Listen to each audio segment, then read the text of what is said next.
Okay. We are we are live. Alexander, how are you doing? I'm doing very well, very pleased to be back on a live stream and interacting with the Duran in this very, very consequential week. The week when Asia intervened in the affairs of Europe. When did that last happen? I was trying to work it out. I think we have to go back to the 4th century BC when the Persian king was mediating between the Athenians and the Spartans. Right. Right. Okay. Well, let's go for about an hour, Alexander. Mhm. It's been quite a busy Yeah. week. I'm Mm. pretty beat, man. Yeah. But let's do a live for about an hour. Answer some Mm. questions. Talk about what's going on in the world today. Hello to everyone that is watching us on Rockfin, Odyssey, Rumble, YouTube, Telegram, and vidaran.locals.com. How is everyone doing in the locals chat? Good to see Mm. everyone in the locals chat. And hello to our moderators, Alexander. Who do we have with us today? I know I saw Spartan Warrior Queen with us. Hello, Spartan Warrior Queen. Zariel. Hello, Zariel. How are you? And I think that's everybody that is moderating this Friday. I'm sure we'll have some Mm. more moderators Mm. jumping in as the stream goes along. So, Alexander, Mm. real quick, what was the big news story of the week? Well, the one I've just touched on. I mean, we've had situations. I mean, the Mongols invaded Hungary. They reached Hungary in, I think it was the 13th century. The Ottomans invaded parts of, southern Europe. But a situation where China is now offering diplomatic solutions for conflicts in Europe, that is extraordinary. And this comes shortly after Xi Jinping's visit to Moscow. We've had the visit of the Chinese defense minister to Moscow, Li Shangfu, where he met Putin. We've had comments from Putin today about Russia and China working together on technologies. So, where the Russians are advanced in a particular technology, they will help the Chinese and vice versa. And we've now had a further announcement that Shoigu, the Russian defense minister, is heading to Beijing. So massive interaction between the Chinese and the Russians. And this happening at the same time as the Chinese are coming forward. They're going to send a diplomat to explore mediation options between not just Ukraine and Russia, which would be concerning enough for some people, but he's also going to be visiting all the parties.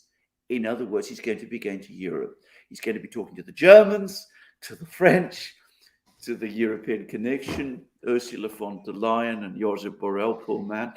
But anyway, he's going to be going all there. And the Chinese are going to be involving themselves, like, as I said, no Asian power that I can think of has done for thousands of years in the diplomacy of Europe. And that is quite remarkable. That is an extraordinary development. That is a development of massive global significance. And well, we'll see where it goes. My own personal view is that the Chinese have no real expectations that this is going to lead to any kind of solution anytime soon. I'm sure that the Chinese and the Russians are coordinating together every single step, but it's got the Americans spooked. And even though the Americans formally, officially are saying that they welcome the fact that Xi Jinping is talking to Zelensky, well, after all, they Yeah, right. asked him to do so. They couldn't very well be angry that he didn't. You only have to look at the comments of US spokesmen, US commentators, people like John Kirby, to see that they're not really pleased about it at all. Yeah. Mhm. From Agu, how does the MIC influence decisions in media and big tech? There must be a way money flows from government to these agents. How does it happen? It's not difficult to understand. I mean, there are all these lobby groups lobbying in the United States. As we know, political lobbies are very easy to organize in the United States. The lobbying is funded from the MIC. The MIC also funds many of the think tanks, lots and lots of the think tanks. And of course, they not only provide much of the technology that goes into the tech companies. Remember, the internet started as a Pentagon project way back in the 60s. It wasn't called the internet then, but they also are, of course, customers for a lot of the technology. So it's very easy to see how they're involved in all of these things. And it would be very surprising if they were not, given what a gigantic operation the MIC is. And by the way, Mark Milley has now come out and said, if Ukraine loses the war, the US will have to double defense spending. Now, a former US diplomat, Chas Freeman, retired diplomat, lovely man, who we interviewed a short time ago on the Duran, Glenn Deason and I. He was a former assistant secretary for defense. He says that the real US military budget is around $2 trillion. $2 trillion. Double that, you get $4 trillion. I mean, it's well, you can work out the numbers yourself. Jeez, that's crazy. Mm. That is crazy. Let's see, Dan Walda, thank you very, very much for that awesome super chat. What were you going to say, Alexander? No, I mean, of course, what he was talking about, lots of things happen off books, and that was what he meant. Oh, of course. That was what Chas Freeman meant, yeah. Of course, it's a huge industry. Yeah. Sancho Relaxo says, the MIC are making the whole world's most fertile land forever toxic. All the munitions residue is bad enough, but the Brits want to make sure they are cursed by yet another generation of radioactivity victims. I am absolutely disgusted with my country, Britain, for the fact that it has done this thing. I cannot express too strongly how shocked and angry I am about it, and how depressed I am that this thing is being done with barely a word of protest from people in Britain. I just, there are times increasingly when I just don't recognize this country anymore. Mm. Yeah. Let's see. Kevin Reed Jones, thank you for that super sticker. Amir Ashrafinya, thank you for that super sticker. Nitswitch says, hail to the new jungle. I hate the old gardens. They look like brain dead deserts to me. Yeah, absolutely. I'm sure you've all been following Lavrov because, of course, he took apart Burrell and his garden and jungle metaphor, the European Union being the garden, of course, and the jungle being everywhere else apart from Europe, except presumably the United States. So, Lavrov really made use of that. And, of course, the global south is furious about it. Yeah, well, it was a stupid comment from Burrell. But Well, I think we've gotten used to. Yeah, he's a stupid man. Let me say that straightforwardly. Yeah. Oh boy, chief diplomat of Europe. That's the guy. Yeah. That's the guy that they chose to be the chief diplomat. Well, absolutely. I mean, that makes him ideal for the job, of course. Alvin, thank you for that super chat. Maria, thank you very much for that super sticker. Let's see here. Radio Constantinopolis, Kalispera Patriotes, is looking ambivalent part of another West's midterm stratagem for spreading confusion, or do I need to get out more? I think we're ambivalent anywhere near enough. I mean, look, the whole thing with Taiwan, for example, was it was all going to be based on strategic ambiguity. This is what was agreed in the 70s. So, yes, we're not going to really support Taiwan. We just recognize it as this entity that's there. We're not going to define what it is exactly. And now we have the Blinkens, the Newlands, the Sullivans, all that crowd, and they want to start moving towards particular definitions. And that's not what diplomacy is supposed to be. Ambiguity, ambivalence can be useful in avoiding conflict. If you've been a lawyer and you've been in litigation situations or want to avoid litigation situations, you know what I mean. Trying to make everything black and white can be disastrous. And Alex comes from a diplomatic family. His father was a very senior diplomat. I'm sure they talk about these things a lot, and he'll, knows what I'm talking about. Yeah. Before I forget, Alexander, some of our viewers wanted me to mention that April 25th was a very important day for Portugal. Oh, right. Yes, Gosh. it was the day that I believe that Portugal had Was it the Carnation Carnation Revolution? Carnation Absolutely. That Revolution. is Yeah. that is So absolutely congratulations when to everyone in Portugal congratulations to for the day The that passed. Portuguese people. Yeah, with Caetano, the fall of Yeah. Caetano. I remember it very well, actually, even though I was very young at the time.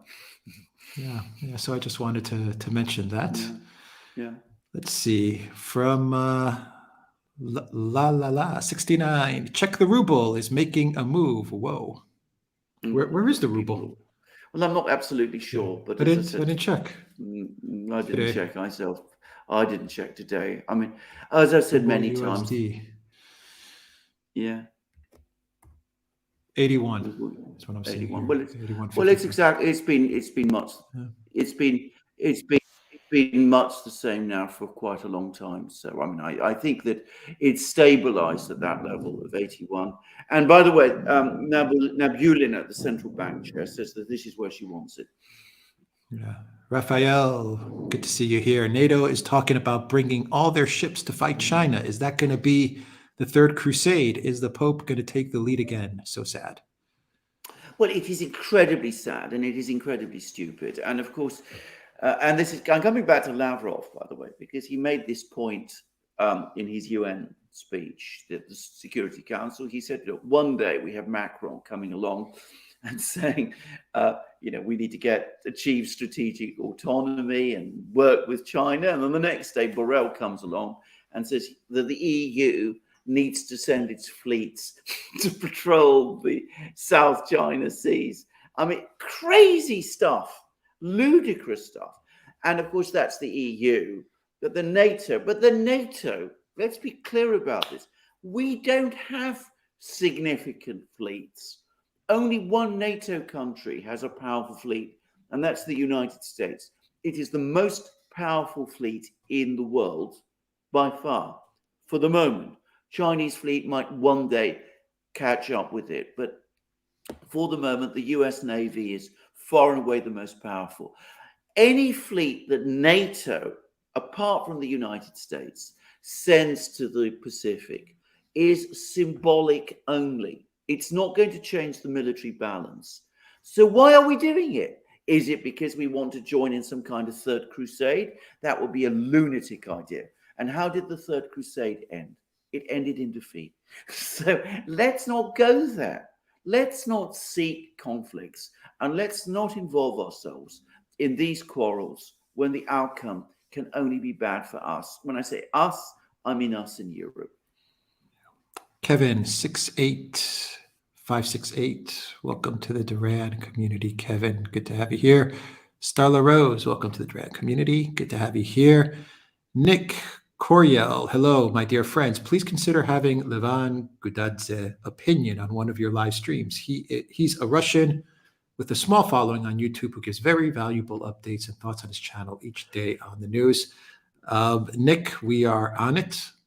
Indeed. And can I just say, next week or the week after, we will work to get Levan on the show. Oh, well, there we go. Because I think I'm right in saying that he regularly comments on our videos. Yes, he's very good. I think he's very good. He's very good. He has an excellent channel, and we will get something going. This week was just a crazy busy week, and to be honest, we just didn't have time to coordinate with someone to get them on the stream. Yes. So it's just us two today.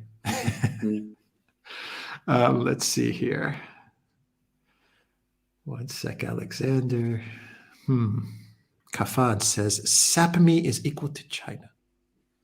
I'm not sure I understand that. I don't Sapmi? understand What? that. No, I don't either. But anyway. I don't get that one, but all right. Valley S, the great Valley S, can't stay today, but wanted to say how much I love the Duran. Great job. Thank you, Valley S, Mhm. so much. It's great to have you here Mhm. with us. From Nevets, curious about Alexander's take on Justin Trudeau's tyranny in Canada. Yeah, Yeah, Trudeau's. I think they I passed the cannot. C.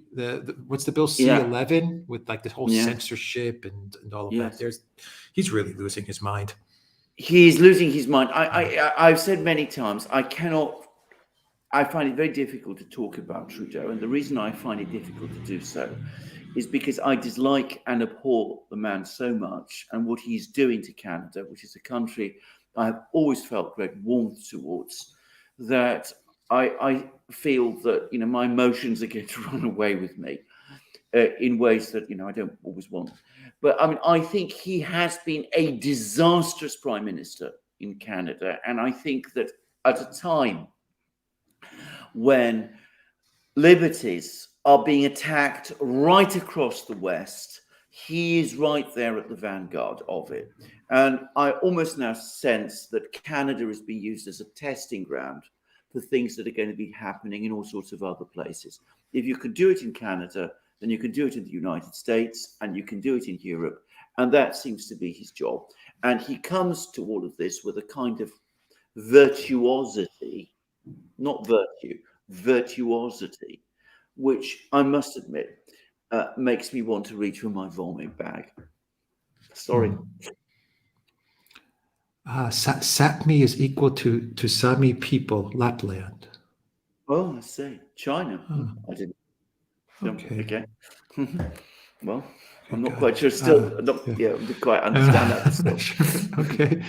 Let's see. Lada Moreau says, hi, the Duran team. What do you think about recent news from Poland on seizing RU embassies bank accounts and going after Russian-speaking schools for diplomats' children? Well, I think it's a terrible thing to do, and I think, by the way, it almost certainly violates the Vienna Convention, if not in form, probably in spirit, but probably in form too. So I think it is a terrible thing, and I would not be surprised, and it would be a terrible thing too, if what we saw eventually was a complete break in diplomatic relations between Poland and Russia, and that would be an extremely dangerous thing at a time when there's more and more talk of Poland intervening in Ukraine and potentially finding itself in conflict with Russia, in which case it would absolutely need some kind of means to talk to the Russians, which it would lose if diplomatic relations collapsed. Yeah.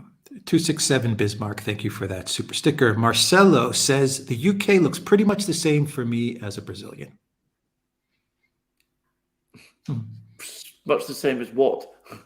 I mean, I'll tell you this: it is very, very different from the UK I came to as a child in the '60s, and which I remember before. I mean, it's a profoundly different country. It astonishes me how much it has changed in my lifetime, and not for the good, by the way. Kafan says China is equal to Sapmi. Interesting. All right. Thank you for that, Kafan. And then Kafan also sent a post which just says Sapmi. Sapmi. Well, I've heard that they're excellent people, by the way. And can I just say, just talking about this, there's a really beautiful film called Cuckoo or something like this, which is a Russian-Finnish co-production set in Lapland during the Second World War. It was a beautiful film. People can track it down, and with the people of that area playing the indigenous people playing an excellent and outstanding role. It's one of the most moving films I've seen, one of the most moving war films. Okay, Margarita says, yes, the Dia de Libertad, our day of freedom. Right, Thank you, there we go. Margarita, for Yeah. that. Dan Good, 333 says, does the EU, NATO, Collective West have some secret weapons, such as nukes, that make them so confident about the counteroffensive? Do you know something? I mean, I know lots and lots of people, especially in Russia, of course, say, don't listen to all the stories about, Ukraine being short of ammunition, the West being short of ammunition. The Ukrainians are going to get everything they need, everything they want. But these stories are being intended to make us complacent. I don't believe this. I generally feel that what we're hearing is is the reality, that we really don't have these great secret weapons and miracle things that are going to change things. I don't think they are confident about the offensive. All the indications are that they're having real worries about this. But the point is, it's the last throw, because everything else up to now has failed.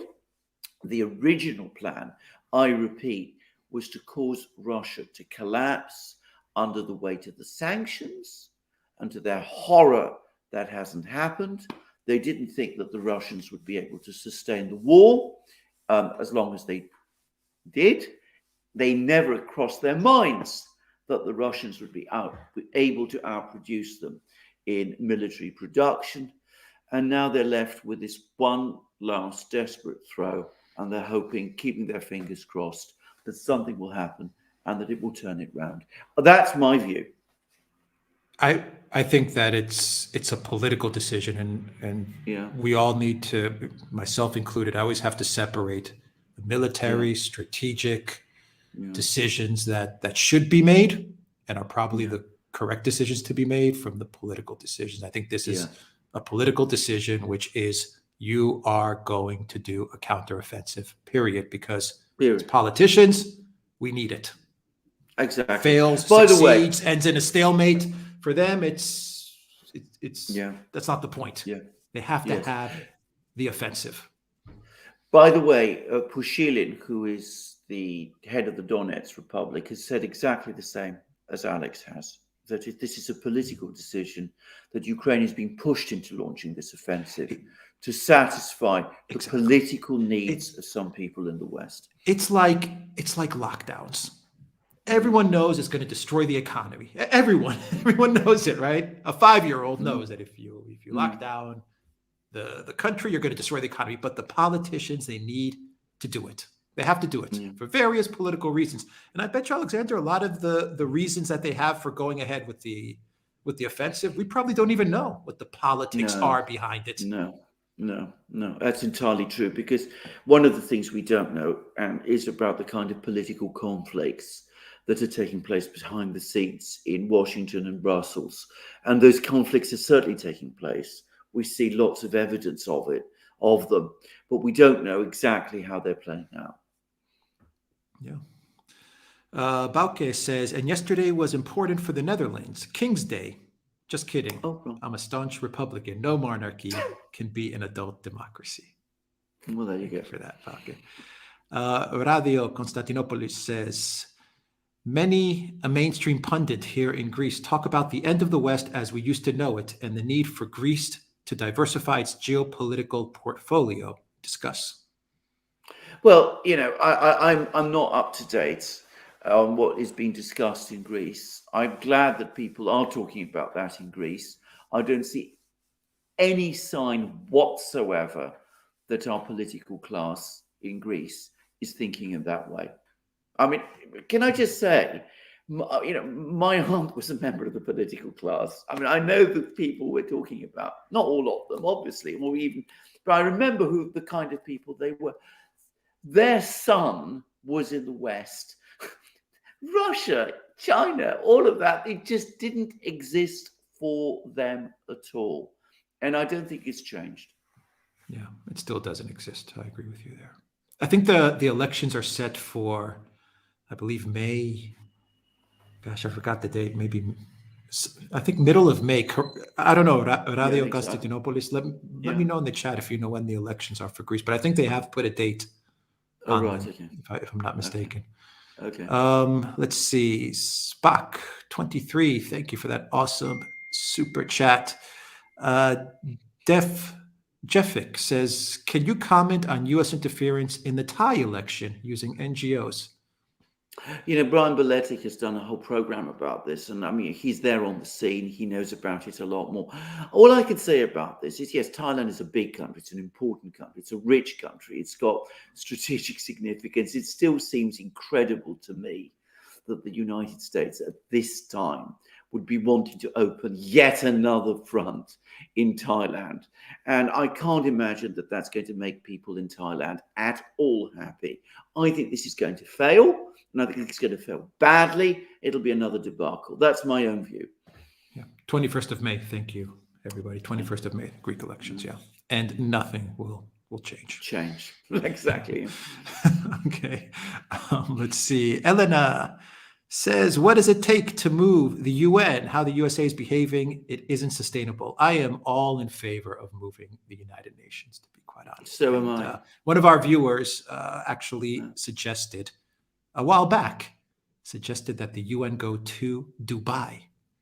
Yeah. Why not? Why not? No, I mean, the US has been systematically abusing its position as the host country of the UN. I mean, they're refusing. They harassed Lavrov over visas. They blocked his entire press corps.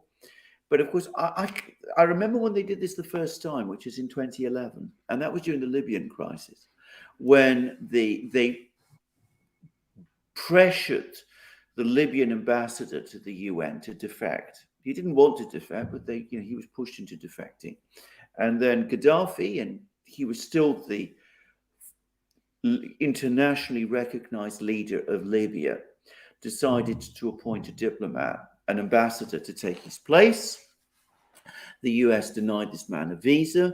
The no-fly zone made it impossible for him to travel to the UN, and the US made sure that the previous ambassador, the one who defected and who was no longer recognizing the government of Libya, continued to participate in UN discussions as if he was Libya's representative.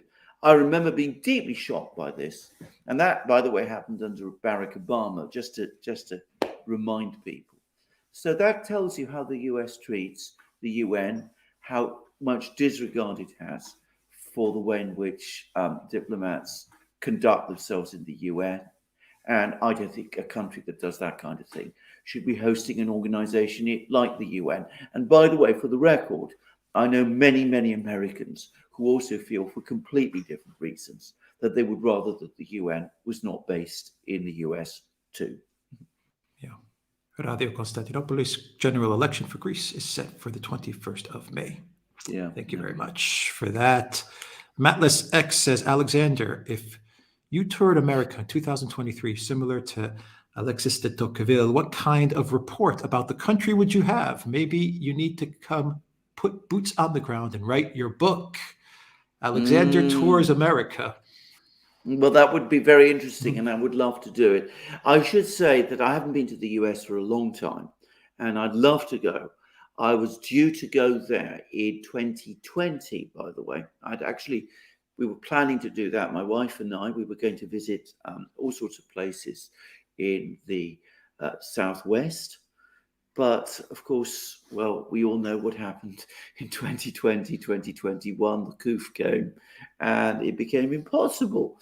And it was very, very disappointing to us. I would love to go to the US again. Yeah. Maria S says, Super Chat just allows to pay 17 KR, 50 letters. KR, Maria, what is a KR? I'm not sure. Sonia, thank you for that super sticker. Robin, thank you for that super chat. Elena asks, Kazakhstan and the UK are up to some shenanigans. Know something? No, I don't, and I wouldn't. The US is pressuring Kazakhstan, Alex. I don't know if you read that story. Oh, I know. I think they sent the representative to Kazakhstan. I forgot her name. Yes, to pressure them. They're trying to do that all the time. I think that the Kazakhs will play the game that they always play. They'll appear to agree, and then they'll simply continue their relationship with the Russians. Because the reality is Kazakhstan simply cannot afford to go against either the Russians or the Chinese. Those are the two countries that are the guarantors. This is their neighborhood where Kazakhstan is located. So I don't think this game will succeed. Yeah. Peter Sugleris says, any tips for someone as a dual citizen considering relocating from Australia to Greece within, say, 18 months, geopolitics withstanding? I mean, thoughts. Thanks as always, Team X. Well, Peter, what can I say? I mean, I haven't been to Australia. I'm not sure why you would want to come to Greece. It's a beautiful country, amazing cuisine. Your name suggests that you might be of Greek origins. If so, you would be returning to your homeland. Lots of places to go to, lots of places to see.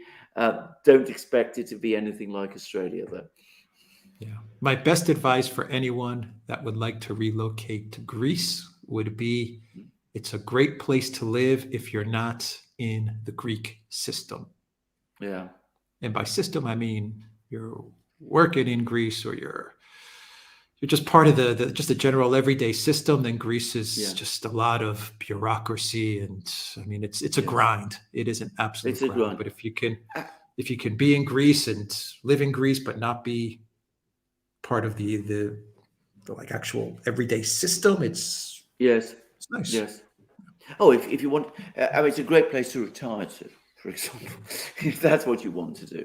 But I wouldn't want to try and operate, an internet-based business there or things like that. It would be very, very challenging to do that.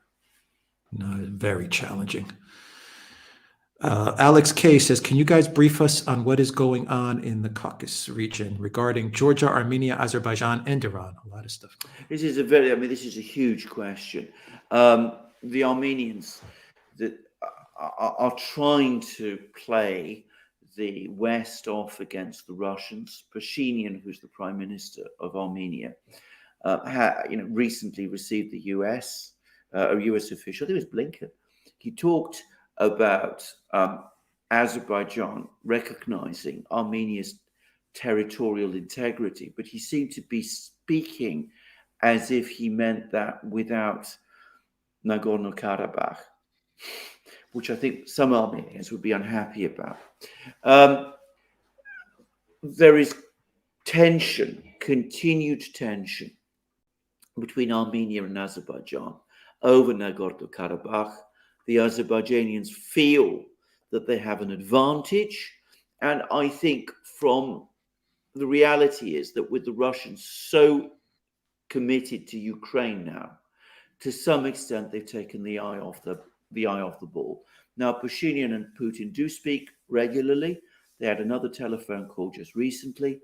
Aliyev and Putin also speak regularly. I still feel ultimately that the solution to this problem rests with Russia.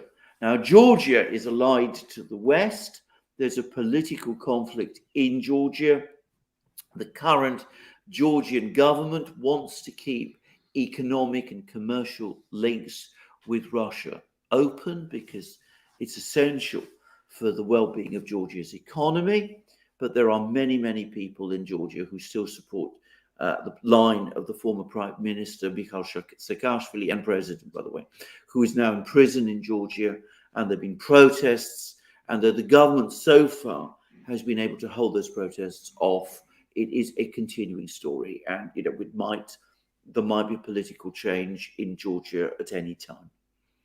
All right, breaking bread. And Iran, of course, is also there. It's got good relations, or tries to maintain good relations with all of these countries. Its priority, of course, is to prevent the United States gaining a foothold in them. Breaking Bread says the UN will be broke down and be resurrected. Then shit hits the fan, biblically. Quite possibly, yeah. Thank you for that, Breaking Bread. And from Law of Attraction, looking at the news for Cyprus-Russia relations, they get worse from day to day. The attack on the Russian center church relations, Cypriot banks closing the accounts of Russians. What do common Cypriots say about it? Alex? They're upset. I think the majority of Cypriots, they're upset. They're friendly towards Russia. but they're friendly towards Ukraine and Belarus Yeah. and Orthodox countries in general. But we're a very friendly country for Russia, Yes. very friendly, Yeah. Yes. and people don't like it. But the Yeah. Cypriots say, "What can we do? We're small. We're part of the Yeah. EU, and we don't really have much control of this." They are under incredible amounts of pressure. I mean, it's very, very difficult. Yeah, I would say impossible for a small country like Cyprus to resist it, Yeah, and but the that's the reality. the one thing they will never succeed at is to get the Cypriot people to turn on the Russian people or the Greek Yeah. people, for that No, matter. I mean, I agree. they've been I trying agree. for so many decades to create some sort of hate between Greeks or Cypriots and Russians, and it never ever works. Exactly. Yeah. From Mehdi, off-topic question. How did the Duran come to be? How did Alex and Alexander meet? We've answered this many times. We've answered this so many times. We met. This is pure chance. Well, it wasn't exactly chance, but we met at what was supposed to be a business meeting, actually, in Gorky Park in Moscow. I forget which year now. It was years ago. We immediately hit it off. We liked each other. We found that we agreed politically on most things. We then each went our separate ways, and then the decision came, in which I was not involved, to set up the Duran, and I was invited to join, and here we go. But we both remembered each other from that meeting. I think we both felt at the time, we would be able to work together well, and well, here we are. Tool F8TH says NRK, the Norwegian state-owned media, is reporting on Danish intelligence has over 100 pics of a Russian special ship near the pipelines a few days before the sabotage. New, somewhat better attempt from the West to fight Seymour's stories. Best wishes from Norway. Oh. So it was the Russians. It was the Russians after all. Of course, that goes without saying. I mean, it was Putin himself. He went there with, flippers and a scuba thing. He was diving with this ship and he laid all the bombs. And well, that's why it's never been detected. It gets more desperate every day. We have, every single story that you can come up with. You remember a couple of weeks ago, there was a story about a particular ship that went to St. Petersburg that had traveled nearby. And, I tracked down that ship, and it was owned by a Greek shipping company. And I have a feeling I know who the owner of that company is. I mean, I can tell you an absolute fact that story was nonsense. So you have now the next one, which is, there's another Russian ship, which is the Baltic. The biggest Russian ports are located on the Baltic. St. Petersburg is there. So it's not surprising that there are Russian ships in the Baltic. The idea that they were involved in blowing up their own pipeline makes absolutely no sense. And I don't think anybody anywhere now takes it seriously. Raphael, question for the West. Do you guys think Russia is going to let you guys destroy their golden goose? BRICS will sit idly by and let you destroy her. Okay. Quite sure. Seems a bit tangled. But it's a question for the West. Do you think that Russia's Russia's just going to sit by? Okay. Yeah. Yeah. I know. Well, I'm quite. Yeah. Well, actually, you're making a very good point, because I think one of the great problems, the great mistake the West has made about Russia is that they've underestimated Russian resolve. And, the Russians are a patient people, as has been commented upon many times in their history. But when, the moment comes, they don't bluff. This is a point that's been made so often by so many people, notably by Bismarck, by the way. And it's astonishing that people just don't get it. Yeah. Danielle says April 25th is significant in Australia as honor the fallen soldiers and those that served, Anzac Day. It makes me sad that we have not learned anything from the events of World War I. AUKUS is a disaster. I completely agree with all of that. And can I just say, I didn't know that. I suppose I should do. But of course, Anzac Day commemorates that disastrous operation that the British foisted on on the Australians, the attempt to seize the Dardanelles in order to set supplies to Russia. And by the way, a harebrained scheme. Winston Churchill was involved in putting it together. It turned out disastrously, and lots of Australian and New Zealand soldiers lost their lives in that battle. Tom Somebody, welcome to Duran Community. Florina says, you should not be surprised about the UK doing things like sending depleted uranium ammo to Ukraine. After all, there is a reason why it was called the Perfidious Albion. Yeah. Well, you see, this is it. I thought we'd got past all that. I mean, Perfidious Albion was from, the 18th and early 19th centuries. I thought that, in modern Britain, we'd evolved beyond those things. I didn't say, though, that I was surprised. I said that I was disgusted, and that I am surprised, not that the British government would do such a thing, but that in Britain, there isn't a huge outcry against it. From Crivens, Jing says, how much of Poland's enthusiasm for the war is driven by their leading role and interest in the Three Seas initiative to create a logistics corridor from north to south across Europe? I think that there are some people in Poland who really do have these, grandiose ideas, and you will find them. I don't think that they are representative of general Polish opinion. I have some contacts in Poland and some sense of what feeling is like there. Yes, they've been very worked up because there are these entirely understandable, historically based fears of Russia. But I think if it evolves into something intended to create the kind of thing that you're talking about, I think, again, in Poland, you will find a lot of opposition, and probably a critical mass of opposition very fast. Let's see here. Fractured01 sends a super sticker. I believe that's a drink, maybe a whiskey. Thank you for that, Fractured01. Breaking Bread says, good morning, Babylon. Thank you, Breaking Bread. Paul, thank you for that super sticker. And Nick Court, I lost you, Nick. Where were you, Nick? I just had you. Give me a sec, Alexander. It just jumped. Yeah, I know the feeling. Yeah, and now I have to find my place. Yeah. All right, let me throw another question at you as I find my place. From Sparky, it's encouraging that nowadays, even in some countries with internal conflict, the U.S. can't find a side to be their proxy. Yes. Well, the Turkish Interior Minister a couple of days ago made an extraordinary comment. He said nobody likes the United States. Of course, what he really meant is nobody likes this administration.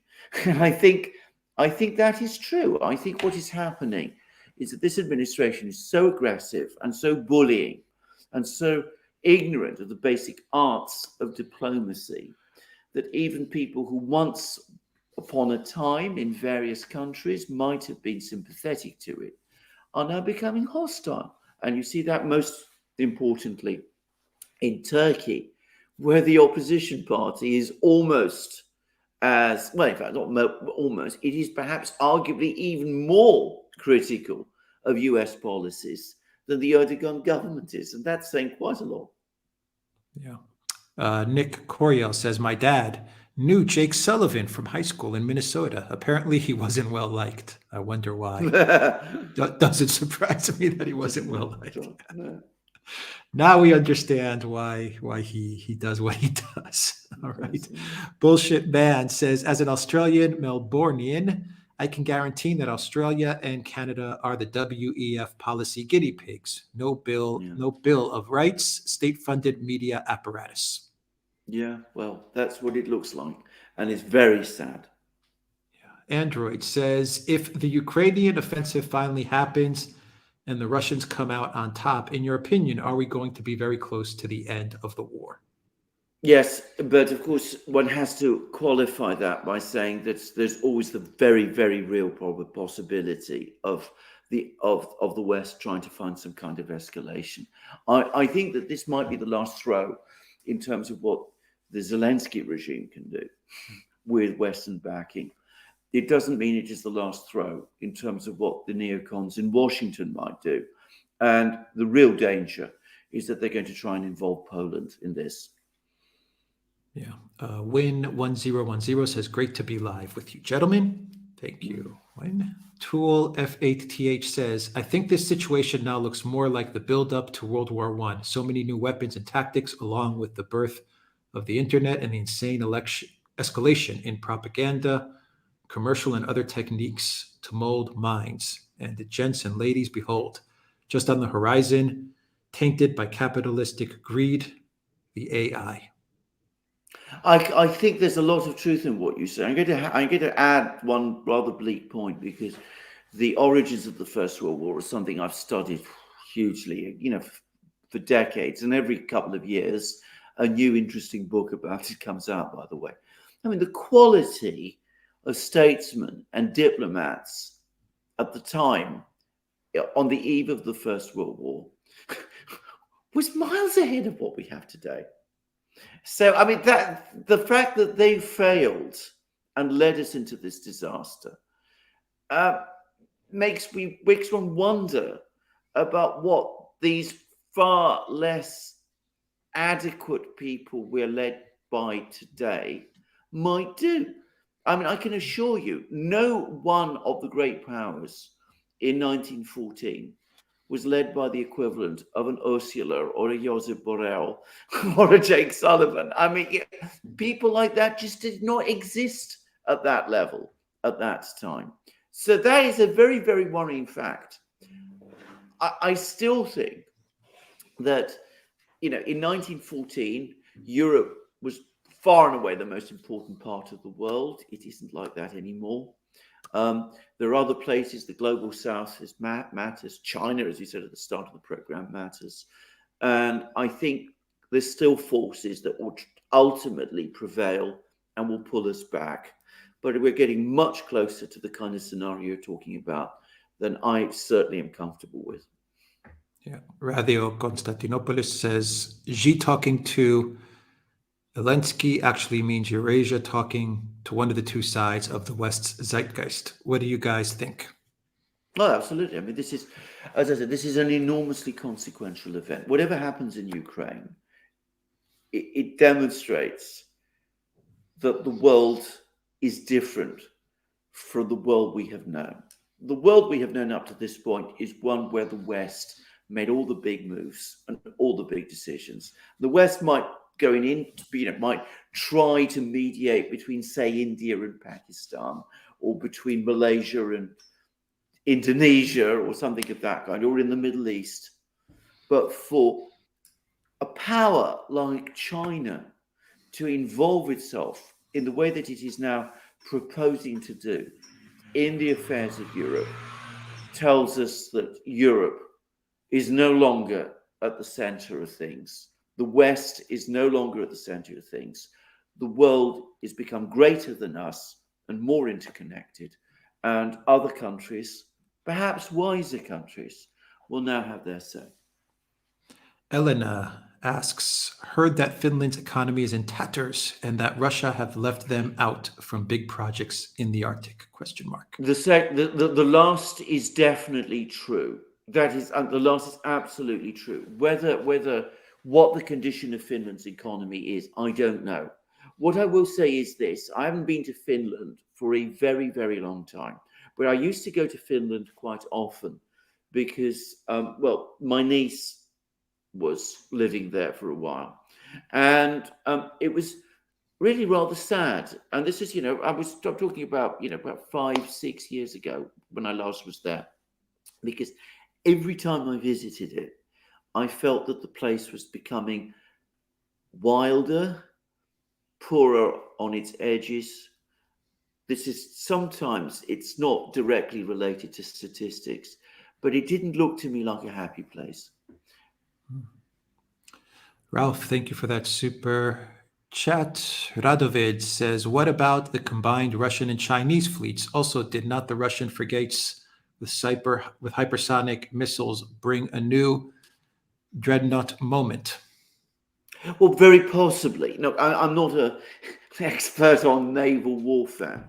What I would say is, for the moment, it seems to me, if you're talking about an oceanic navy, then I mean, you do need aircraft carriers at least at some levels. You need powerful destroyers, and the Arleigh still seem to me to be the ones with the edge. Remember, Chinese destroyers don't yet have hypersonic missiles. The Russian frigates do, but there's very few of them. I think there's only one, the Admiral Gorshkov, which has hypersonic missiles. So for the moment, it seems to me that the military balance, the naval balance, still favors the US. How much longer that will continue for is another matter. From Agu, Tucker was fired because he criticized the MIC. He questioned the war, DOD failing audit, Austin lying under oath, and gave a voice to Jimmy Dore.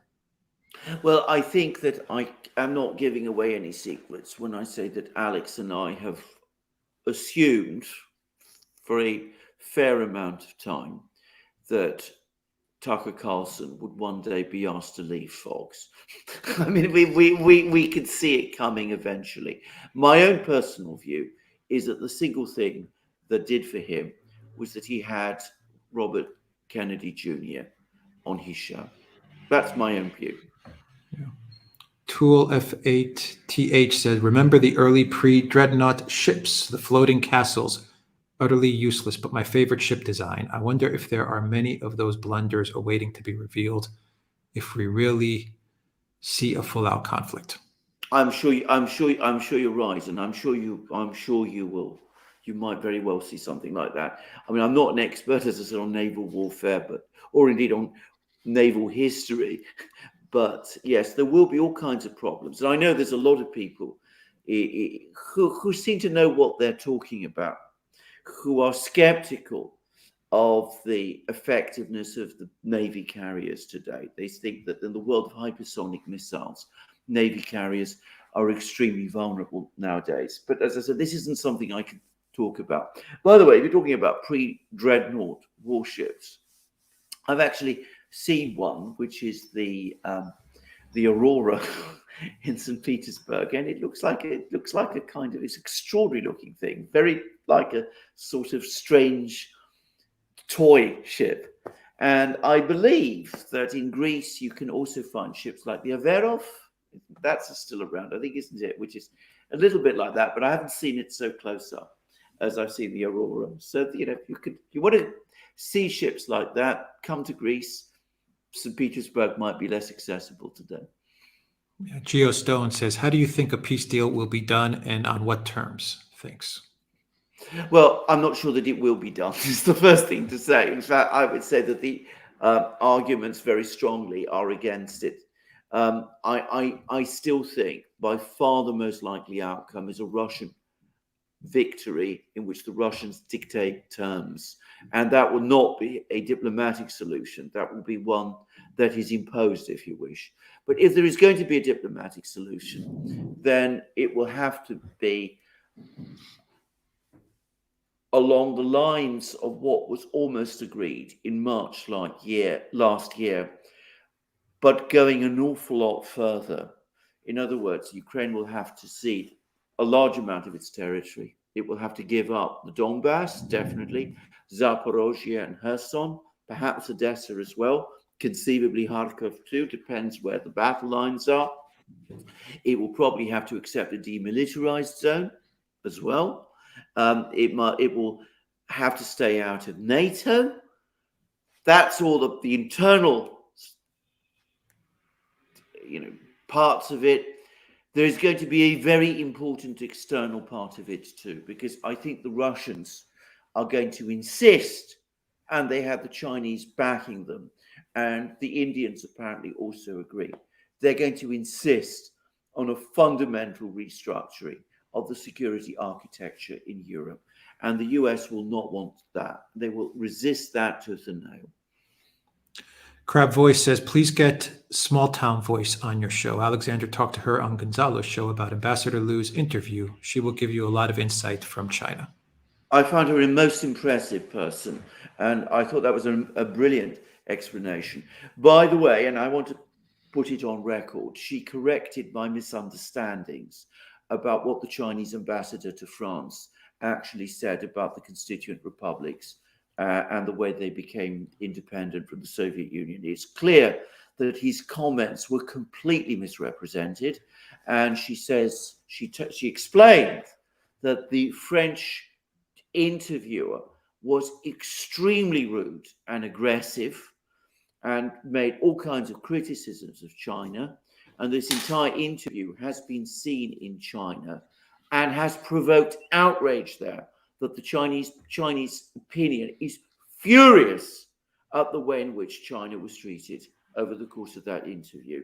So I just want to say that, and I would certainly be very interested if she's listening to us in one day, her joining us on our programs. Matless X says Donbass and Crimea were part of Ukraine, yet had independent referenda to join Russia. The West doesn't respect that. Taiwan has held no referendum from China, yet the West doesn't respect their borders. Yeah, it's true enough. And of course, the same with Kosovo. Kosovo, by the way, never held an independence referendum, despite Barack Obama claiming that they did. Barack Obama claiming that they did when he was president, by the way. Nevitz says, what do you think are the odds of a Trump versus RFK Jr. election in 2024? How far will the establishment go to prevent it? They will pull out all the way. They will pull out every stop. They will cross every red line to stop it. Now, I think there's a good chance that Donald Trump will become the Republican candidate. It's far from certain. As I said, they will still do whatever they can to do it. I think the odds of Robert Kennedy Jr. becoming the Democrat candidate are incredibly high. I don't expect it. Daniel Joseph says, greetings, you all. Love the Duran. Both of you are a staple to my daily news infusions. Can a parallel be drawn between Jim Crow in the USA and the treatment of ethnic Russians in Ukraine? Yes, except that the treatment of ethnic Russians in Ukraine has a level of intensity at the moment which actually surpasses anything that happened under Jim Crow. Tarugo Bicosaro, thank you for that super sticker. Folarin Yusuf, the AUKUS deal that will cost Australia $400 billion has been heavily criticized by the former PM Paul Keating and Green Party. What does this mean for the future, and is the new Labour government scared of the USA? Of course they are. And it means that Paul Keating will be gradually frozen out of the political system, because that's the way things work today in the West. If you criticize policies like this, if you go against the orthodoxies and the taboos, they don't argue with you. They just unperson you. And I'm sorry to say, I'm afraid that's what's going to happen to Paul Keating. Jeff Bickford, thank you. Great analysis of Trudeau. Thank you for that. Jeff, Sarah Warrener, thank you for that super chat. Zariel says, any news on Erdogan? Obviously, he was ill. Oh, he was definitely ill. I don't think he had a heart attack, because, I can't believe that he would attend a big ceremony. Yeah, obviously he wasn't directly. Well, they weren't all together. They were speaking on the phone virtually, but Putin was there. The head of the International Atomic Energy Agency was involved. All of these people participated. I think it would have been impossible to fake Erdogan's attendance. And the fact that he did attend and did provide quite a, lengthy and intelligible comment points to the fact that it probably wasn't a heart attack. But he's clearly ill, and was clearly ill, and I suspect very, very tired.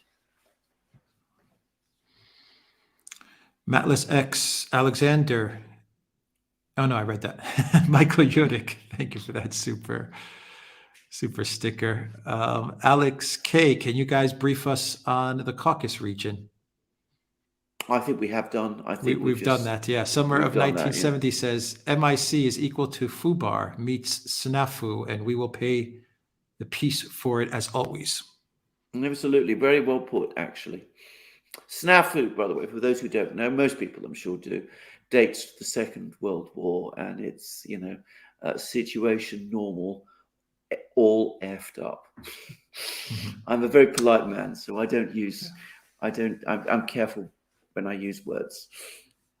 Kafan says annexation of Sapmi if US stays in Europe. Yeah, well, you mean Finland? I mean, I'm not quite sure, but anyway, possibly. Radio Constantinopolis says, considering the present momentum, will the Kosovo or Palestine issues have to be fought over on the ground at all? Well, I hope not. I don't know what's going to happen in Kosovo. I should make it very clear, by the way, that as far as I'm concerned, Kosovo is Serbian. There's a decision of the UN Security Council, which has never been set aside or withdrawn or changed, which says that it is. That was the basis upon which the 1999 Yugoslav war was ended. The bombing war against Yugoslavia was ended. The West accepted that Kosovo was Serbian. And I think that the attempt to pull Kosovo away from Serbia against Serbia's wishes is an act of aggression against Serbia. I also believe that the best way to solve this problem of Serbia and Kosovo is to leave the people in Serbia and the people in Kosovo to sort it out between them, which I believe they can and would do. I think Western interference in that conflict is what has brought it to the point in which it is in now. Just wanted to say all of those things.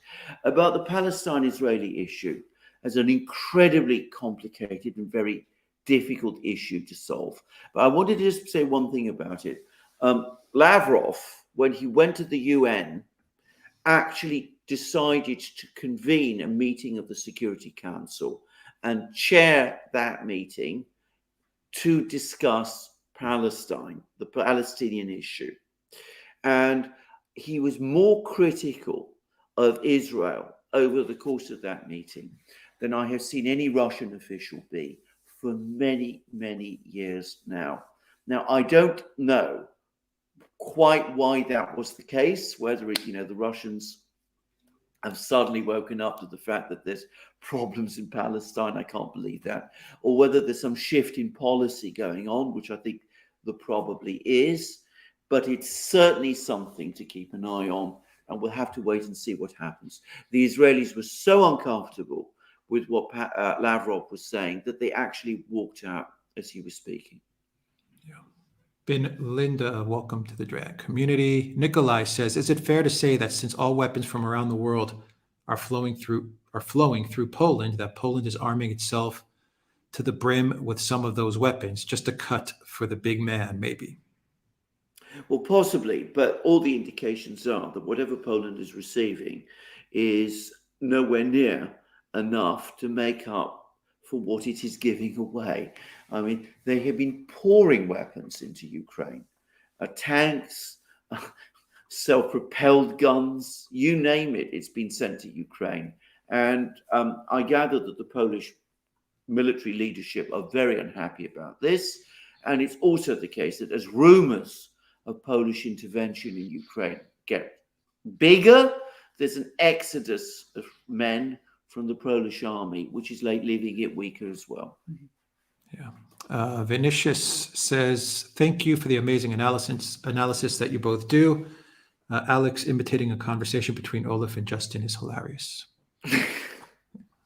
Thank you. Shane Bloor says, great meeting you at the No to NATO, Alexander. Thanks for coming. All right. Thank you very much. Savina says, can you talk about Bellingcat and your thoughts about it? Well, I would simply say this about Bellingcat. Firstly, they're not what they pretend to be. This is my clear view. They're clearly getting an awful lot of help from the Western intelligence agencies. I say that. They've denied that. They denied that to me personally, by the way. But I think it is impossible that they are not assisted by the intelligence agencies in the West in some form. That's the first thing. The second is, well, they simply parrot, as far as I can see, the official line on any issue that Western governments take. So, given that that is so, why should I personally take them seriously? If I want to know what Western governments are saying, I go to Western governments and listen to what they're saying. I don't waste my time with Bellingham. Sparky says, I was skeptical of Lula being afraid the U.S. got to him, but so far, so good. I agree. Bin Linda says, how are things in England and Greece today? Well, they're not good in England at all. I was talking to Alex a few days ago and about the fact that I went to one of my local groceries and I was again stunned at seeing rows upon rows of empty shelves. Now, this is North London. Maybe this is a local phenomenon. I don't know. But we certainly are faced with very high food price inflation, which takes various forms, by the way. So, you can see prices rise, or something else happens, which is that, the cans and the jars of food that you want to buy, the bags of food, they're just getting smaller. So that's another form of inflation. So you're paying the same price, if you like, but for much less. And this is consistent with what the British euphemistically call a cost of living crisis. In other words, real incomes in Britain are falling. Now, what I will say is that in Britain, things are not falling off the cliff as they briefly were at the end of the Liz Truss quasi-Kwarteng period. There's been a kind of stabilization, but it's a stabilization in which things are gently going downwards instead of precipitously going downwards as they were. Now, I can't remember. The other country, was it Greece, did he say? Greece. Well, I'm not there, but from what I can understand, things are pretty tough there too. But then they have been. Greece has never recovered from the 2008 crisis. I mean, we sort of bounce along the bottom, or so it seems to me. Occasionally you get an uptick, then it goes down again. But I mean, the good days, if they really were good days, are gone. And I've never got the sense that things have really sorted themselves out since then. I don't know what Alex thinks. Yeah, agreed. Yeah. Alexander says, when and how will de-dollarization start to affect the American government's ability to sell treasury bills to keep it afloat? That's a very good question. And I think nobody knows the answer. I mean, I think that this is one of the things to say, that in these kind of situations, you can never predict, or so it seems to me, the exact point or the exact way it will work out. Now, can I just say, until 1931, a long time ago, the pound sterling fulfilled the role, in effect, of the world's reserve currency. Of course, it wasn't quite that, because it was directly convertible to gold. But people held pound sterling because they knew, and this was individuals knew, that if they wanted to convert those pounds into gold, paper currency to gold, the British banks would give them gold in return for it. Then in 1931, Britain came off the gold standard, and that was a shock, but it didn't immediately cause the sterling area to collapse.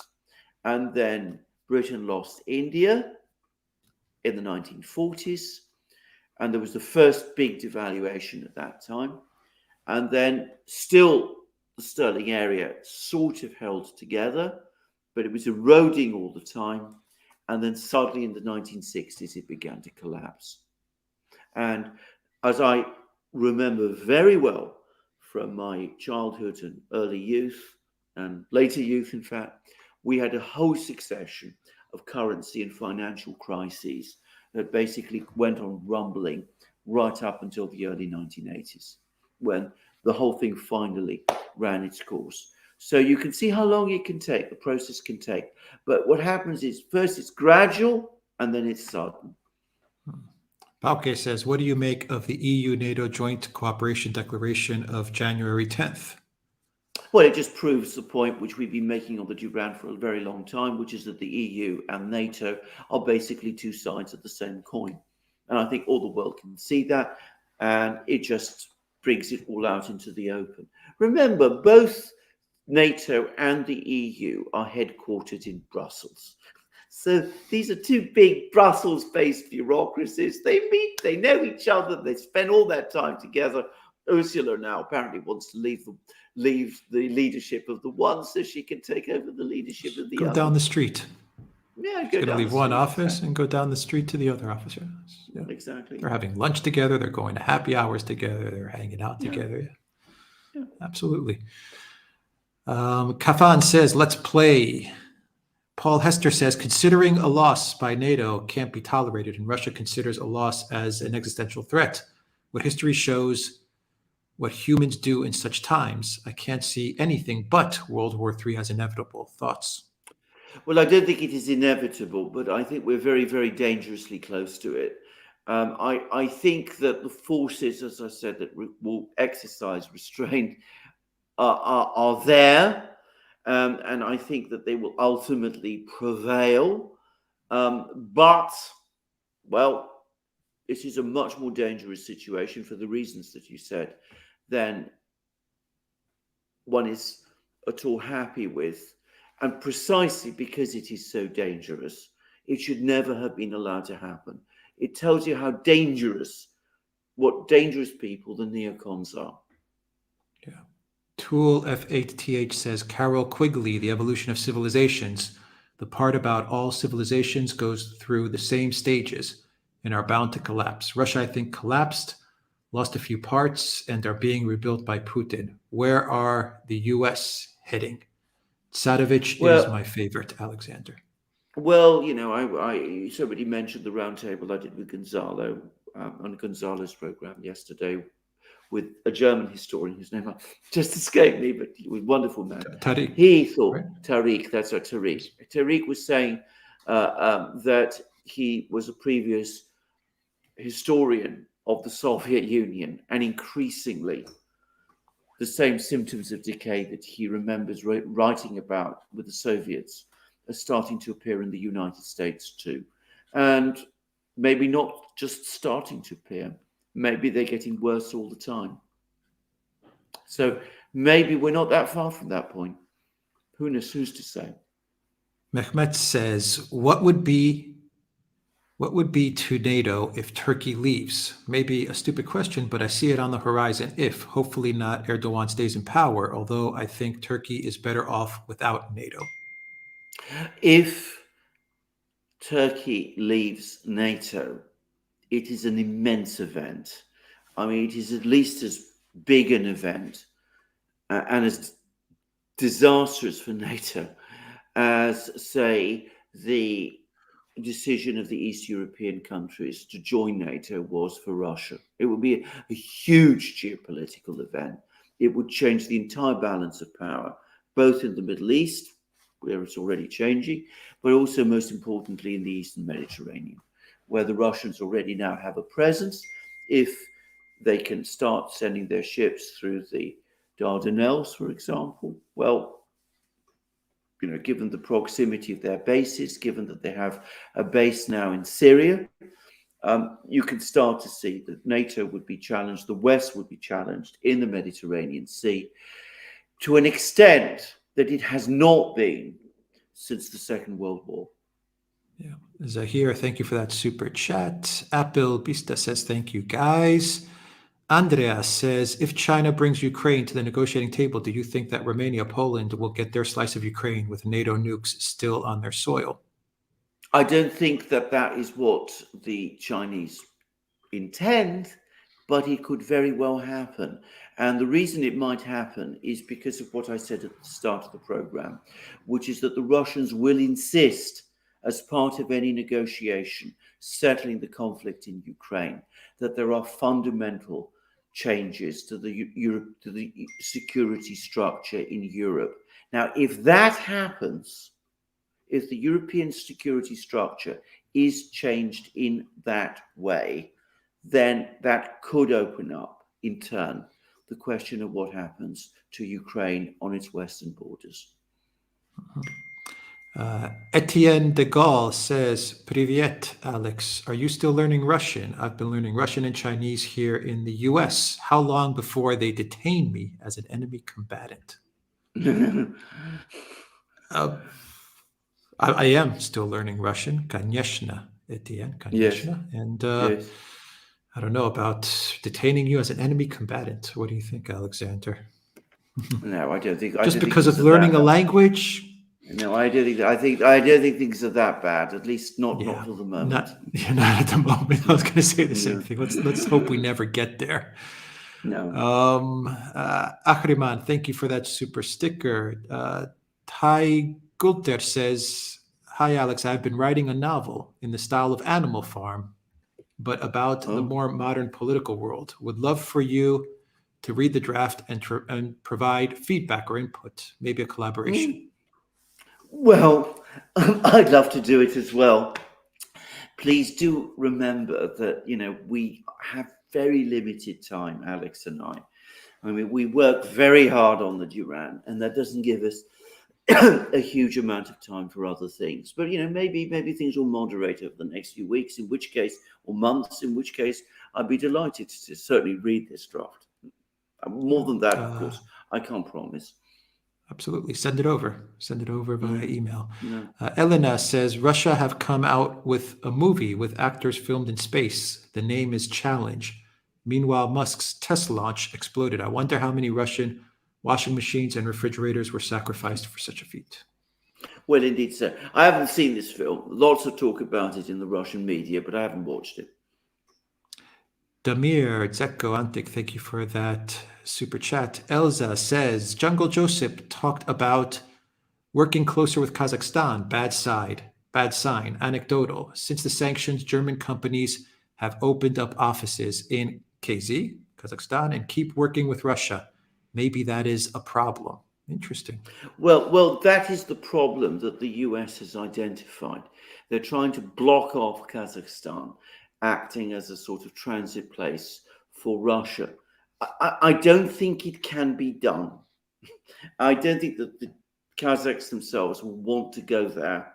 And I certainly don't think that the Russians would want them to. And I certainly don't think the Chinese would want them to either. So what I suspect is going to happen is that the Kazakhs will make all kinds of promises to, enforce Western sanctions, and they just go on doing what they're doing now.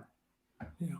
Duck Life says, what can be done about the fact that the US government is the middleman for child trafficking as per whistleblower testifying to Congress? I didn't know about I've this. heard That's a about pretty, that. yes, Has yes. that person has testified already? I think so. Yes, I was going to say. I But mean, we haven't. I'd like to know an awful lot more about this before I commented about it. Yeah, I've seen the video Mm, on Telegram going around, right, but I haven't like watched the right, video. But I think I know the video that you're talking about. right. Yeah.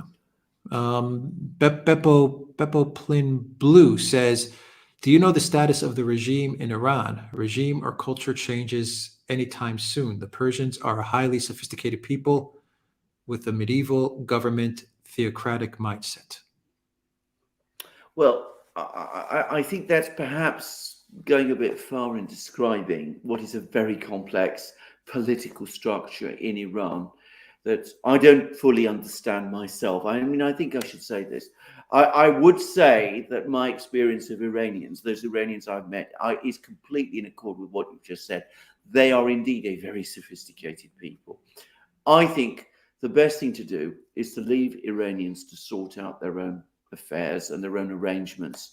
And I suspect that all sorts of things about the political structure in Iran, which make me uncomfortable, are to some extent being prolonged by the pressure that is applied upon this country, which I suspect makes certain structures that wouldn't want to see stronger than they might otherwise be. Run Storetvat says U.S. empire is losing its printing press in the petrodollar. Would this lead to an inevitable World War III? Seems endless wars was the price to pay for the petrodollar printer in the first place.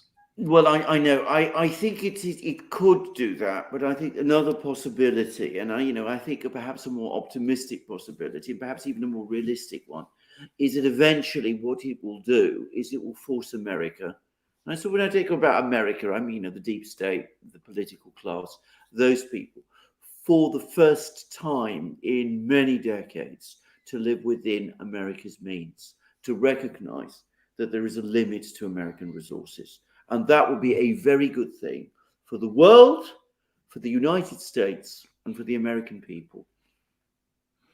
Breaking Bread says, every country that fell just before the event, in came the Semites at Alexander, ? In any No, I don't. cohesions, every country that fell just before the event. No, I don't accept that. I mean, let's talk about some countries. I mean, Han China fell. You wouldn't have found many of those people there, in Han China in 220 AD. So I mean, no, I don't accept that view. Zeos says, Christos Anesti, thank you for the live stream. Evcharisto. Tool F8TH says, thanks for answering all the questions. This is a very informative live stream. Thank you. Zariel says, my deepest thanks for you guys and this community. The Duran is one of the last bastions of truth in a mad world. Zariel, you are always so generous and so kind. Thank you, Zariel. Joe M.O. says, Alex and Alex, thank you so much for your insights. As a 60-year-old father and grandfather, I'm sick to my stomach when I look at the country they are going to have to live in. The absolute morally bankrupt buffoonery that is the U.S. leadership is embarrassing and sickening. I'm also afraid these a-holes have figured out how to keep the population from voting out these cockroaches. Do you have any good news you can share? I'll even take a happy cat video. Your anger is very, very widely felt, and it has the capacity to mobilize millions of people. When people finally decide that they can't accept this any longer, then the whole structure that we're looking at will collapse. I think that it was Voltaire who once said, once the people begin to reason, all is lost. And the fact is that with this particular sham system that we have at the moment, I think more and more people are reasoning in the way that you are. Rob Judeau says, how long do you think until we can believe Canadian politicians or any in the NATO countries? Thank you. Long time, I'm afraid. And I mean, in Canada, well, I don't know, because I don't know the internal politics of Canada very well. I mean, there is a lot of resistance in Canada, which we should not overlook. There are a lot of people every day. We on the Duran get comments from people in Canada who are very, very, very angry and upset and worried about the situation in their country. So we mustn't assume that, this is going to work and succeed and it's going forward unresisted. Alexander says, good job. Thank you, Alexander. Welcome to the community. Claudia says super chat. Thank you, Claudia, for that. Nicolaus says, any news regarding the tensions between Greece and Turkey? Is war possible now more than ever due to Erdogan losing the elections at the moment? Well, he hasn't lost the elections. And as I said, the very last opinion I saw put him level pegging with the opposition.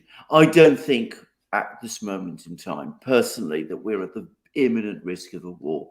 But the fact is that, especially with Erdogan in charge,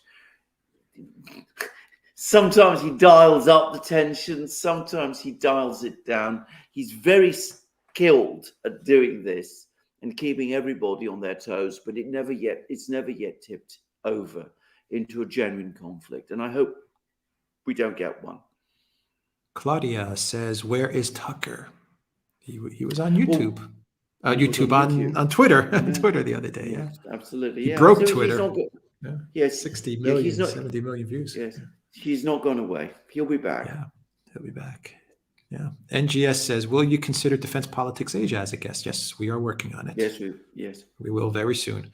Radio Constantinopolis says, many greetings to my old friend Patrick Slattery that I know is watching from the States. George from Greece here. We're almost there. Yeah. Many greetings to Patrick. Mm. Yov, thank you for that super chat. OG Wal says, 3 up. Welcome to the community, OG Wal. ThinkPad20 says, the Turkish opposition presidential candidate supports Sweden joining NATO and was written up complimentary by the NYT. Is he a globalist? Well, the answer to that is possibly, but be under no illusions about this. One day, Erdogan will also probably vote for Sweden to join NATO. I mean, the Turks, and I think this is probably true of any Turkish leader, are going to play this for as long as they can, get as much out of it as they can, but in the end, they will vote to make Sweden part of NATO. I have no doubt of this at all. FL64 says, good day and thank you, gentlemen. Debo the Black Panther says, good day, gentlemen. Will the Russian Federation be watchful of South Korea potential to sell weapons or ammunition to Ukraine via American deals? Oh, yes, absolutely. And they've made some very, very strong statements and given some very strong warnings to the South Koreans. And of course, the Russians have great leverage because not only are they an important country in terms of trade terms with South Korea, which they are, by the way, but more important, far more important, they're in a position to provide all kinds of things to North Korea, which the South Koreans wouldn't want them to do. And I don't just mean weapons, I mean oil, I mean technology, I mean food, I mean all kinds of things. So that the Russians can change the balance in the Korean Peninsula. Ali Sikander says, U.S. couldn't fight Russia directly in Ukraine, so how could the U.S. fight China in the South China Sea? Isn't Ukraine conflict called the U.S.'s bluff on Taiwan? There are Chinese commentaries that are making exactly the point that you have made. I can't remember his full name. I think it's Hu Xin, but I might be getting the second part of his name wrong. The former editor of Global Times, who's a very, very prominent commentator, has made exactly that point. He says if the West can't out-manufacture Russia in terms of weapons, what chance do they have against us? We've talked about this because it's going to be playing to the U.S.'s strengths, or so they think, by being more of a naval sea type of battle, where the U.S. is just completely outmatched on a land war, or the type of war that Russia's fighting. This type of artillery war of attrition. Yeah, the U.S. NATO can't match up, but they probably feel that a naval type of conflict would benefit them. That's my guess as to what they're thinking. No, I think they do, and I think that is why they want it sooner. Why we get all these people saying 2025, 2027, because of course we are in the throes of a Chinese naval build-up, and that window may close. Yeah. Savina says, in Europe, Bellingcat is like the independent investigative journalism, or are they just paid and fed from the CIA?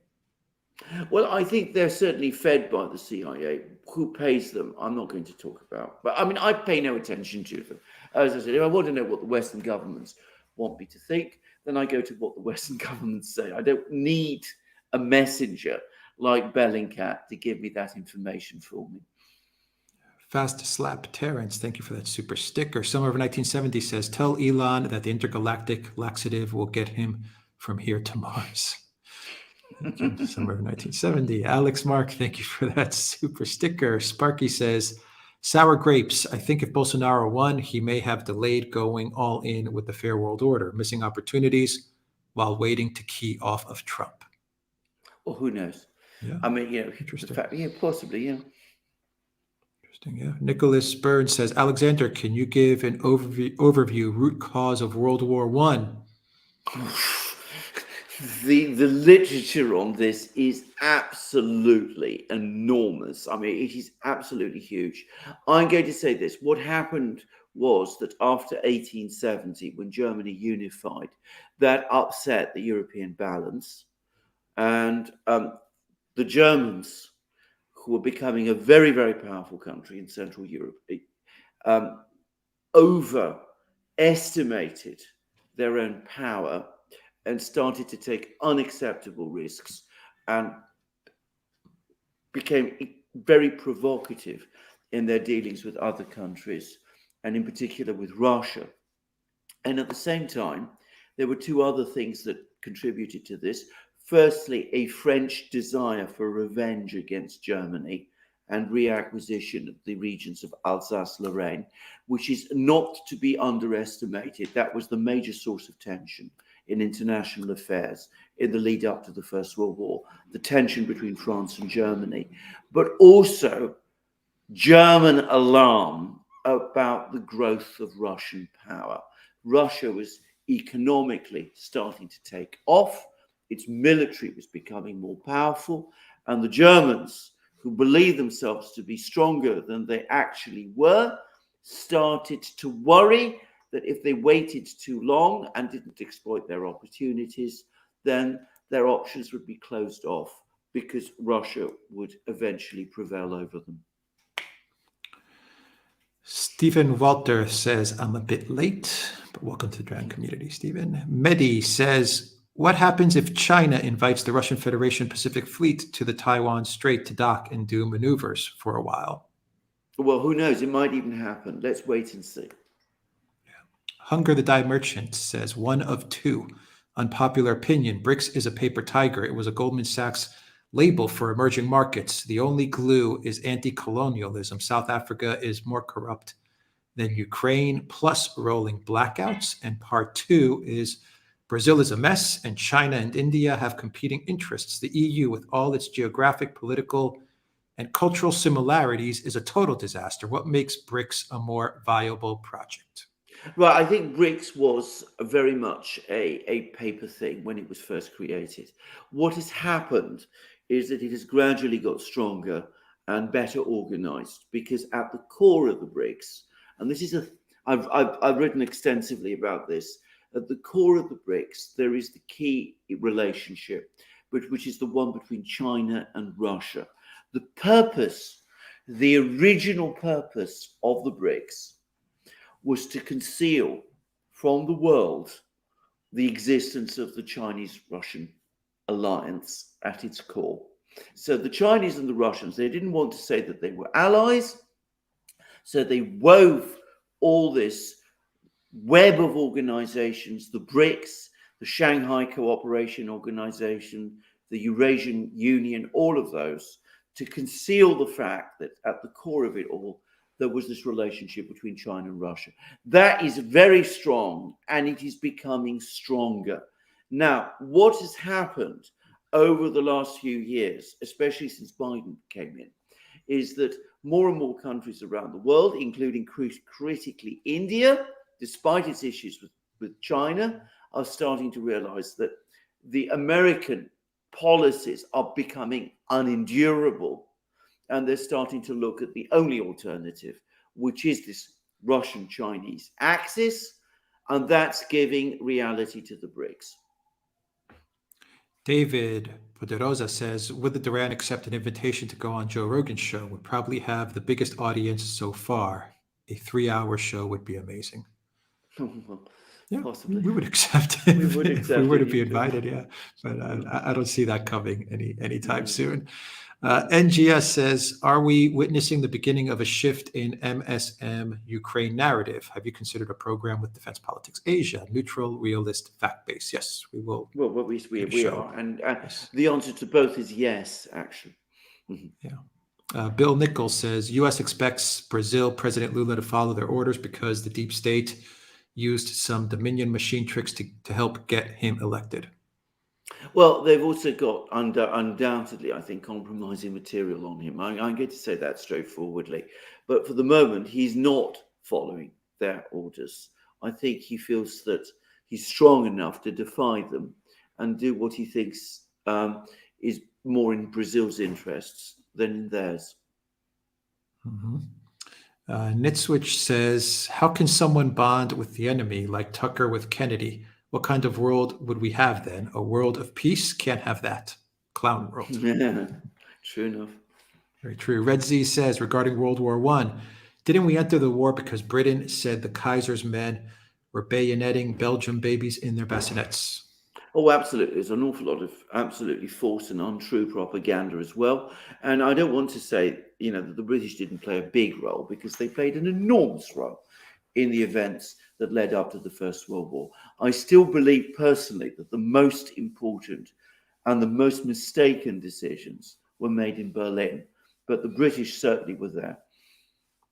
Pascal, thank you for that super chat. Judy, thank you for that super sticker. Tom Somebody says, any more information on an article from a week ago? Naftogaz held talks with U.S. oil companies about energy projects in Ukraine from Reuters. I haven't seen anything more, but I mean, that tells you the whole story. I mean, we talked about it on one of our videos. What's actually happening is that there's a fire sale going on in Ukraine, and that is a clear sign, as clear a sign as any that you will find, that people in Ukraine are packing their bags and preparing to go. Yeah. Elizabeth says, many Americans are now realizing how corrupt and illegitimate their elections have been, especially the current administration. Is the same thing happening in Britain? Do the British doubt the legitimacy of their elections? No, not yet. Bear in mind that in Britain, elections, the way up to now has been hand counting of ballots, which are cast overwhelmingly still by people attending the polling stations. Now, there are moves to introduce some American practices like mail-in voting on a bigger scale, and if that does happen, well, quite possibly we will start to see people being a bit more skeptical about the elections at the moment. But for the moment, most people in Britain still believe, rightly or wrongly, that the elections here are reliable. Pasha Moyer says, Alexander, to be polite, you could say situation normal, all fouled up. I could say that. Thank you for that. Etienne says, I was only half joking with the enemy combatant comment. I love you guys and all you do. Through you, I also found Garland Nixon, Brian Berletic, and many others.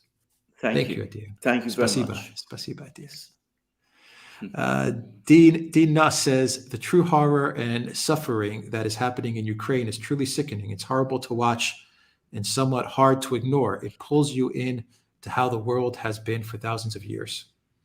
Yes, it does. But I have to say, this is the first war that I've ever covered in anything like this kind of detail, and it is very, very distressing to see how things are playing out there.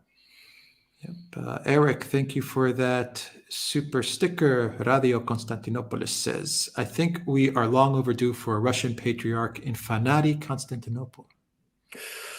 Yeah, I mean, I can understand that. I can even believe that it might happen. For me personally, as a Greek, it would be a sad event.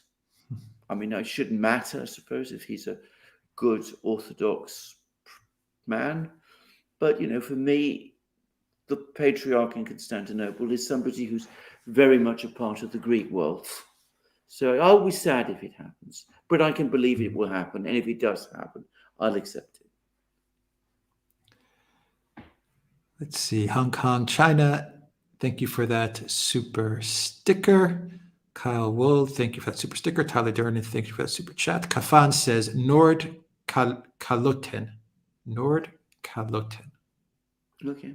Thank you, Kafan, for that. Elena says USA have said that their technology in Zaporozhye is forbidden to Russia. Has Russia answered?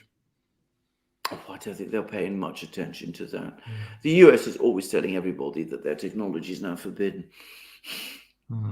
John Goodship says, a donation to express appreciation for your broadcasts. A great donation. Thank you very much, John, for that. Very, very much appreciated. And Jack Ridley, thank you for an awesome super sticker. Jackie Ridley. Thank you, Jackie, for that. Fantastic. Thank you very much. Sparky says, Brussels-based bureaucracies, alliterative. Yeah, well, alliterative indeed. Well said. Well said, Sparky. Valerian Winterdrake says, it feels like we are living in Rockefeller West that is trying to perpetuate the late 20th century and that there is no plan at all for the 21st century. What economy will we see long term? Well, that's a very good question. I mean, I still believe, I'm absolutely certain that any future economy must still be manufacturing and commodity based. And I mean, it has to be based on to a great extent, private enterprise. All these fourth industrial revolution ideas, to me, are just fanciful nonsense. And I think that one of the reasons why we are in the trouble that we are is that these dangerous and foolish ideas have gained far too much traction over policymakers in the West over the last 20 or 30 years or so. Justin Slay 4 says Alex Jones broke the border trafficking story first. Okay, right. Gosh. Well done, Alex Jones. Yes. John Flanders says, suggestion for a guest, Dmitry Orlov, Russian author of The 5 Stages of Collapse. Very interesting man, and yes, maybe. Yes. Ryan says, thoughts on the upcoming Greek parliamentary elections, Turkish elections. It seems the only options in Greece are neocons, socialists, and communists. Yeah, well, I mean, Tweedledum, Tweedledee. You get exactly the same person. I would say, Ryan, the only choice in Greece are globalist neocons or globalist neoliberals, and I don't really know the difference anymore between No, I don't either. the two, to be quite honest. I don't. Yeah. Exactly. Yeah. Sarah Warrener says the Russians are at it. Oh, I jumped again. Sarah, I lost you. I was just reading Sarah's question and it jumped. There we go. The Russians are at it again, raining all across southern Ukraine today. Yes, I know. I saw that. There's Terrible weather major, in Ukraine, yeah. Yeah, absolutely, yeah. Putin's weather machine. Absolutely. J.H. Scott 6 says, thank you both as always. Thank you for that. ThinkPad 20 says, will there ever be a proper investigation of 9/11? No. Lake House says, it's all theater. Countries are meaningless to the elite. They're all in on it together. The end game is as well exists only to help them achieve immortality. The only thing they can't buy yet through clinical drug trials. Yeah, I know. Well, there's a lot of what you say. I mean, the point, however, is that all political systems ultimately are nation-based. There's always the way you cannot create a system that is not. So them trying to do so is going to, in the end, engulf them. Yeah. Veperchak, thank you for that super chat. Asmi06 says, here in Canada, there are two parallel worlds. One is where people live, and another one exists in the media. Those two don't intersect. Exactly. And if you meet people from the former Soviet Union, they will tell you that that was their experience as well. Yeah. Just saying. Ginger Porter, thank you for that super chat. Mark Hughes, thank you for that super chat. Sparky says, I heard a rumor Murdoch's wife liked watching Tucker, and that's why he lasted so long. Their divorce opened the opportunity to take him off the air. That's interesting. Ooh, that is very interesting. Perhaps, yeah. Perhaps. Yeah. Zoran says, let's not forget how the Chinese treated Ursula. No. Or how Erdogan treated Ursula as well. Let's not forget that incident either. Bibo PLN Blue says, thanks for all the info and insights. What are the chances that Ukraine as a sovereign state ceases to exist at the end of all of this? They're very high. I mean, I'm not saying it's definitely going to happen. I suspect it's going to just depend ultimately on what decisions are made in Moscow. Yeah. Christian Ram says, Russia going to run out of oil in 11 years. Yeah, I know. You know that, you know something? The first time I heard that Russia was going to run out of oil was in the late 1970s. I fool you not. I remember people saying that in the 1970s. It was supposed to become an oil importer in 1984. And there were all kinds of predictions about what would be the result of that. Yep. Al Gore did a documentary in early 2000 that the world was going to be finito, inconvenient truth. And AOC said a few years ago that we had 12 years. Yes. That was it. So that's right. Yeah. You know. Marcelo says, starting a project with a friend of mine. You guys inspired us. I'll send the channel for critiques and comments when set. Will mean a lot if Haristo. Congratulations, Marcelo. Thank you. Congratulations. Look forward to watching. Kilo, good thoughts, deeds, words. Welcome to the Duran community. Seku Drame, thank you for that super sticker. Sparky says Putin's leadership is what makes BRICS viable now. I think that there is more to it than just Putin's leadership. As I said, there's a community of interest between the Chinese and the Russians, and that is the underlying core of the BRICS. Yes, Sparky says build with BRICS for a better world. Well said, Sparky. Jay Escott6 says, what are your views on Yannis Varoufakis?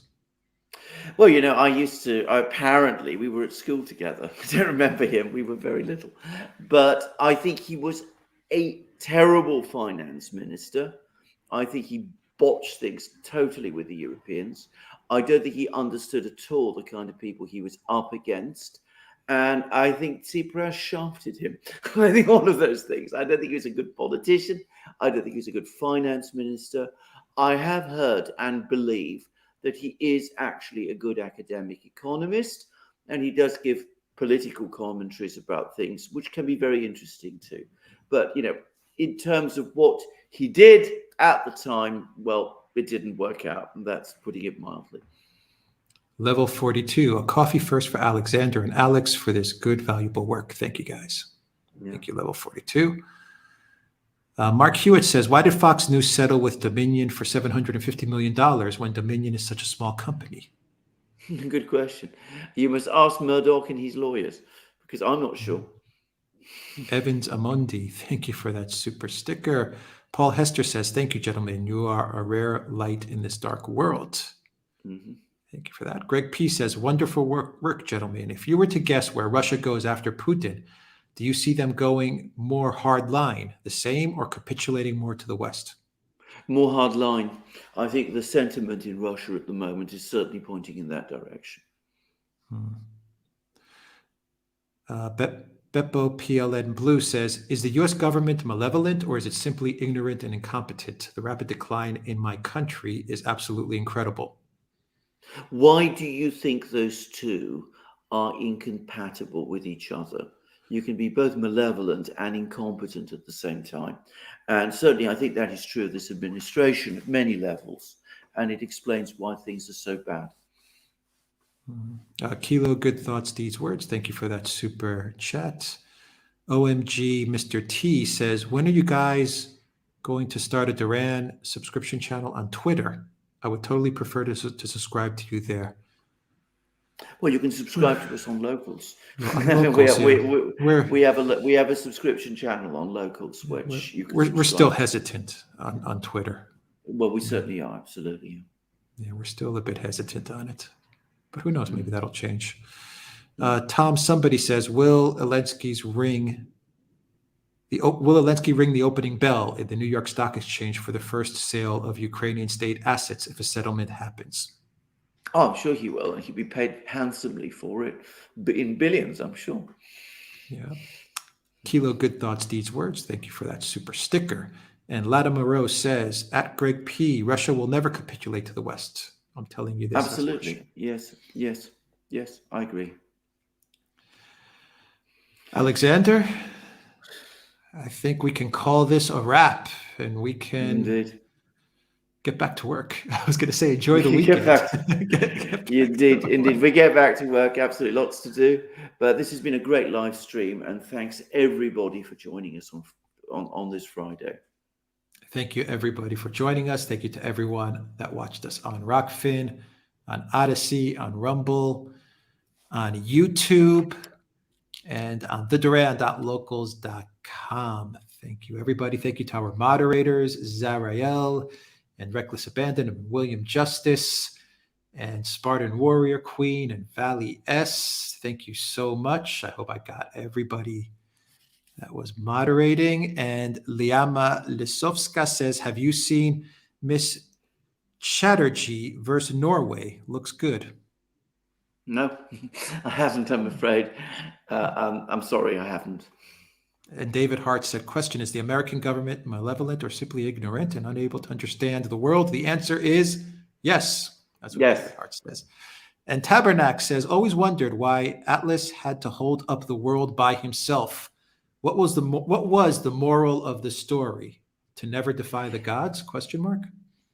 I think he was punished. I don't remember the whole. This is one myth I don't think he was remember very punished. well, but I think he was being punished. Actually, he was a titan. Remember, he wasn't one of the gods, so he was sort of one of the old gods who was replaced by the new gods, and I think it was a punishment.